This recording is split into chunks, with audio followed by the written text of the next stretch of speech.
maintenant, parlons un peu du système bancaire, mais surtout de la structure des bilans des institutions financières. Donc, les institutions financières ont des sources de fonds, c'est-à-dire qu'ils vont chercher des fonds quelque part, n'est-ce pas?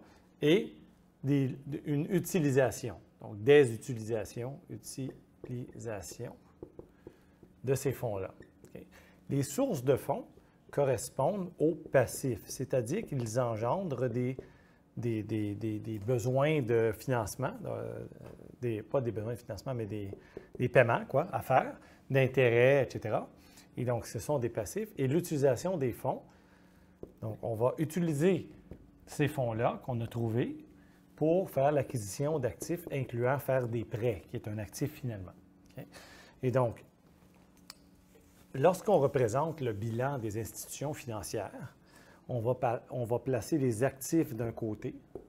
Okay? Les actifs d'un côté. Donc, ça, c'est un compte en T, si on veut. Et, excusez. Non.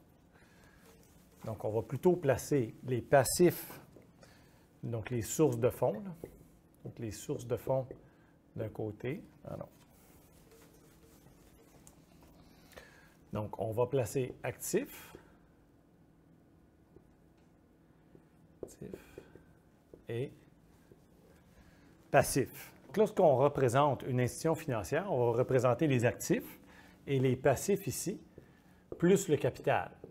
Donc, si je mets juste les passifs, alors la différence entre les deux sera le capital. Mais souvent, on met directement le capital ici. Okay? Donc, le capital, c'est-à-dire, on peut le voir comme étant la mise de fonds des propriétaires de l'entreprise. Okay? Et donc, on a actifs et passifs. Je vais juste réfléchir en actifs et passifs pour le moment.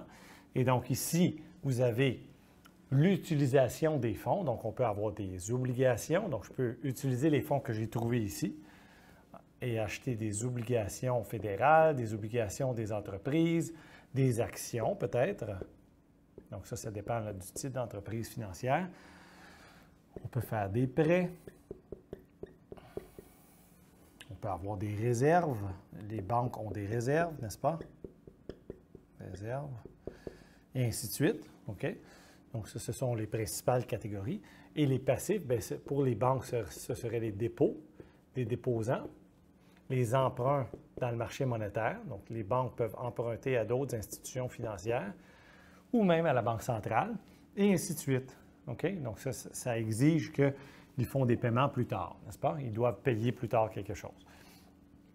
Donc, l'idée de la gestion bancaire, c'est d'aller chercher des sources de fonds, donc des passifs, au plus bas coût possible, c'est-à-dire au plus bas taux d'intérêt possible, et en faire une utilisation la plus payante possible tout en contrôlant le risque. C'est ça, finalement, l'idée de la gestion bancaire.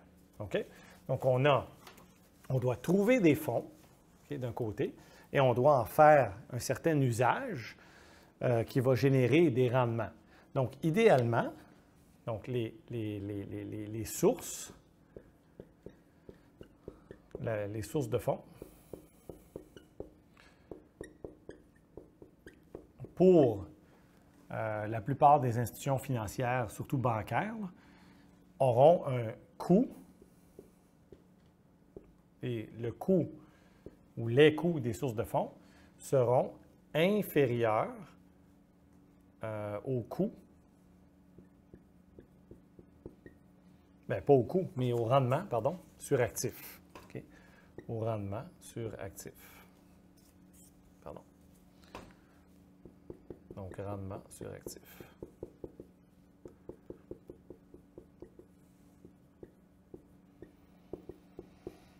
Donc, exemple très simple, j'emprunte à 1 % 100 millions de dollars à 1 an et je prête à 2 % par exemple, à plus long terme. Okay? Donc, ça, c'est un exemple très classique. Et donc, ça donne un certain rendement pour les institutions financières. Et l'idée des banques, surtout, c'est de transformer des actifs qui renouvellent constamment. Donc, ils trouvent des déposants, ils trouvent des gens qui vont leur placer des fonds dans des certificats de dépôt garantis, toutes sortes de choses comme ça. Et elles se tournent et elles prêtent à plus long terme. Donc, hypothèques, prêts commerciaux aux entreprises, etc., prêt au gouvernement, donc achat d'obligations fédérales, achat d'obligations corporatives peut-être, et ainsi de suite. Okay? Donc, c'est le processus de transformation des actifs qui prend des sources de fonds d'un côté et transforme de l'autre.